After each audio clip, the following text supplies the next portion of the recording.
Alright, here is an old day and night that I filmed in 2019. Came here to get a startup of it, but it looks like all the oil, that right there looks like oil, so I don't think it works anymore. Compressor either blew its terminals or king valve right here leaked out. It's truly a shame. There's the logo right there and the data.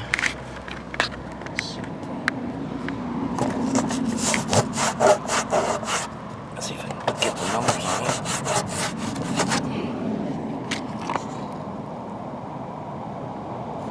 If you can read anything on there.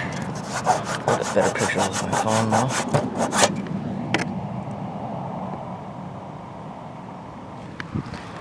But yeah, that's the old day and night that I last filmed in 2019. Not looking so good. Honestly sucks. But right over here is the Goodman. Not gonna bother filming that. But yeah, it's old day and night. Thanks for watching.